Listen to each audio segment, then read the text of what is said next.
It began as a harmless dinner between friends, but before sunrise, 4 of them would be dead, inside a place they joked should be called the Cave of Death. Welcome to Narratives, where real American stories, strange, tragic, and unforgettable, come to life. Today we travel to Provo, Utah, to uncover the chilling story of a hidden cave that turned a daring adventure into disaster. A place so secret, few even knew how to find it. A place so dangerous, it had never been officially documented. This is the story of 5 friends, a midnight decision, and a cave that would never let 4 of them out alive. They laughed at the danger. They even gave it a nickname. But by dawn, that name became all too real. It was the night of August 17th, 2005. 5 friends, Ariel Singer, Jennifer Galbraith, Blake Donner, Scott McDonald, and Steve Hundley, met for dinner in Provo. During the meal, Jennifer spoke about a secret cave she had once visited. She described icy water, a narrow tunnel, and a hidden chamber that only the boldest ever reached. Her story fascinated the group. They joked that the cave should be called the Cave of Death, but their laughter soon faded into excitement. What if they went there? Right now, Steve declined. He had work the next day, but the others couldn't resist. They were later joined by Joseph Ferguson, who shared their thirst for adventure.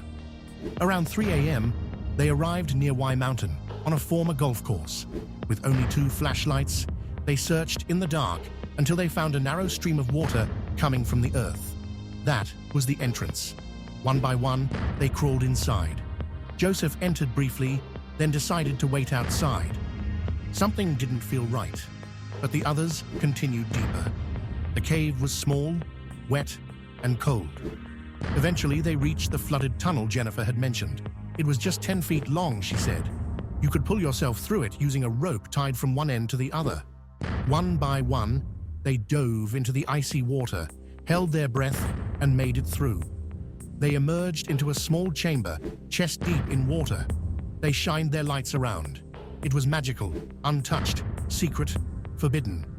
But something felt wrong. The air was stale. Breathing became harder. They didn't know it, but oxygen was running out. They decided to leave. Ariel went first. She took a deep breath and submerged. The others waited for the signal, a tug on the rope, but it never came. Had she made it? Had she fainted? Had something gone wrong? Time was running out. One by one, they followed. Outside, Joseph waited. 45 minutes passed. That was too long. He shouted their names, no answer. Panic set in. He called friends. One told him, call the police. Now rescue teams arrived and pumped fresh air into the cave. Hours later, they entered. Inside the tunnel, they found all 4 friends, dead. Ariel had drowned first, likely due to low oxygen. Her body blocked the tunnel.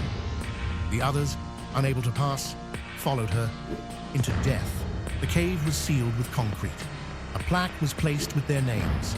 They were young, adventurous, brave, but unprepared. They didn't know that one misstep could seal their fate. Their story is a reminder. Danger doesn't always look like danger until it's too late. Here at Narratives, we share stories not just to remember, but to learn. Subscribe for more real American tales, haunting, true, and unforgettable.